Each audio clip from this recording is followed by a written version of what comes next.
Welcome back to the Migraine Mentors. My name is Dr. Thompson Miyasaka. I will be one and only with you today. Dr. Reese is getting CPR certified right now, so he's not going to make it.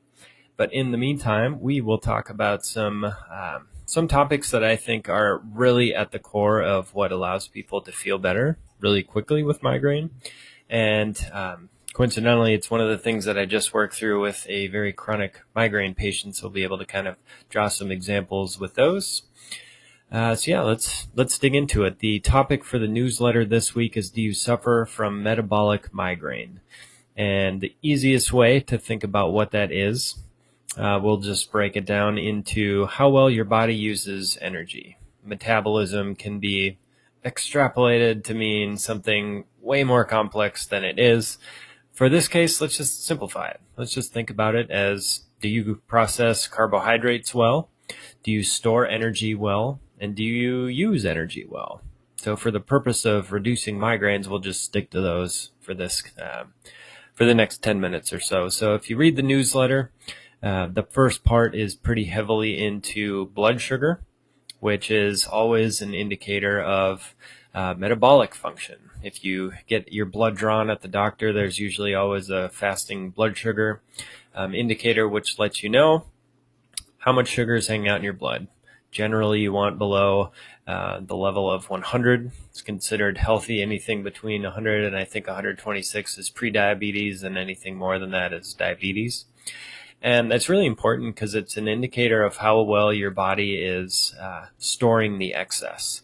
So when you eat tons of sugar and your body cannot store all of it, it will tend to leave the leftovers in the blood, and that's bad for a whole number of reasons. Specific to migraine, it's really bad because it's an indicator of the types of food you've been eating, and that's really what's going to move the needle for you. So some common signs that you're not metabolizing specifically carbohydrates very well is if you get like a huge post-meal crash, if eating things like a bowl of pasta or a piece of fruit or something really high in carbohydrate content is making you just crash something nasty about an hour to two after you eat it.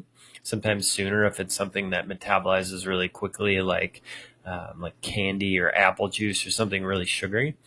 That's a sign that the glucose system, the insulin system more specifically, is struggling. You've likely had a diet that's been very carbohydrate heavy for a very long time.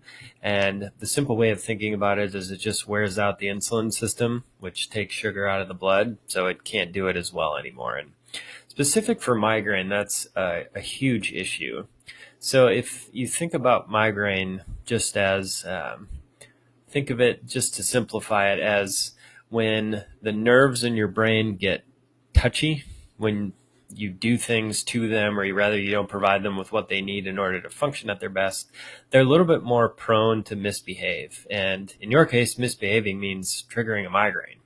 And so one of the absolute things that migraine brains hate the most is when you rob it of its primary fuel source, glucose. The brain can only run on sugar, so supplying it with a nice consistent stream of it is incredibly important for a lot of reasons. The two big ones that you need to be aware of is, one, when the blood sugar crashes, that's when you get that extreme fatigue. Because the brain does not have the resources it needs to output that level of activity, typically it will respond in a manner that triggers a migraine. Hypoglycemia means your blood sugar dips too low, is a huge indicator in migraine frequency. If you Google carbohydrate metabolism and migraine research, and just read through all of it, almost all of them will tell you that the people that have the most chronic migraines are going to have the most dysregulated blood sugar. It just tends to be part of the collection of factors that takes people from episodic to chronic. There also is a lot of research that says that people with migraine that were just born having migraines are also genetically different in how they metabolize carbohydrates. So that's two checkboxes that you should pay attention to your carbs specifically. We'll get into that in a bit of exactly how. The other thing, if you've heard our episodes in the past, we talk a lot about this thing called the bucket theory. So the bucket is a metaphor for your autonomic system, how much stress versus relaxation you have. And there are all these things that drip water in, right? We'll get into that at a later episode.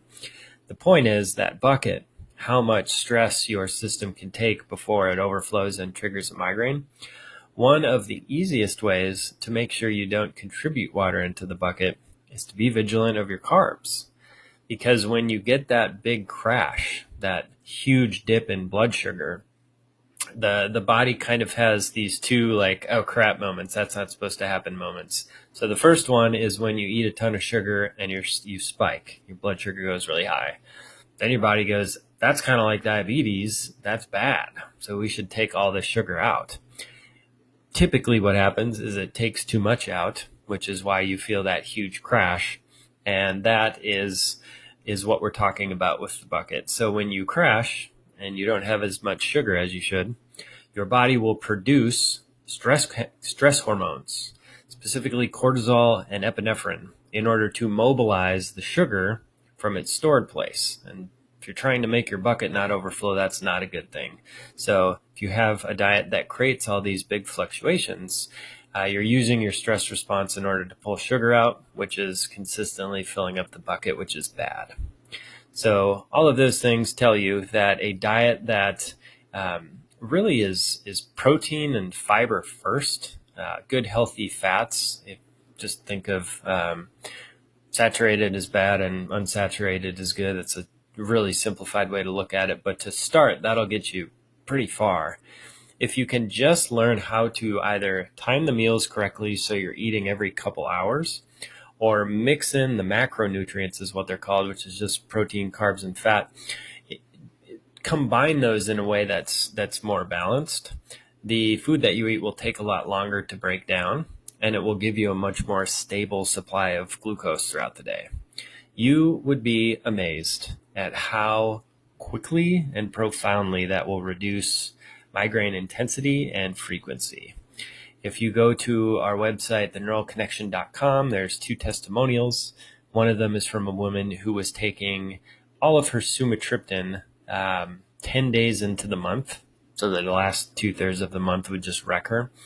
And we got her down to taking, it was Imitrex, not sumatriptan. We got her down to taking 2 Imitrex for the whole month.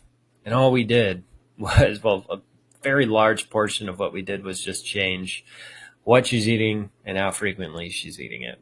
And that is a trend across all of these people that are having, 20, 25, 30 migraines a month, just a constant state. Most of the time, they have not even considered food as part of the reason why they're having so many attacks. So as just a baseline to summarize everything we just said, either if you haven't tried food at all, eat every couple hours, and or have a good healthy mix of proteins, carbs, and fats in everything that you eat. And you will be astonished at 1, how much better you feel, how much more energy you have, and 2, over time, how that reduces the frequency of your migraines. And the other thing in terms of metabolic migraines is don't underestimate the power of exercise. There was a study I have here from 2011 in a 3-armed randomized control trial, which is largely considered the gold standard. Aerobic exercise for 40 minutes, 3 times a week, reduced migraine days similar to Topamax and mindfulness relaxation. So Topamax is one of the most widely prescribed drugs to treat migraines. Exercise 40 minutes a day, 3 times a week is just as effective as a lot of these really powerful medications. And so if we loop that back to some of the blood sugar issues, exercise is a tremendous way to help take some of the load off the insulin system and help regulate that blood sugar more consistently. So one of the things that I would recommend if if exercise has typically been a trigger for migraine in the past, one of the easy ways around that is to start with the least amount of gravity possible. So one of the reasons exercise is hard for people with migraine specifically is you don't have great autonomic function in general. So having your body push blood up into your heart more than it has to is sometimes too much work for it. So if you can take gravity out, i.e. swimming or biking when you're leaned back, that can be a really easy way to ease into exercise without risking overdoing it. And that's the big concern with a lot of people getting into exercise is it's kind of triggered my migraines in the past.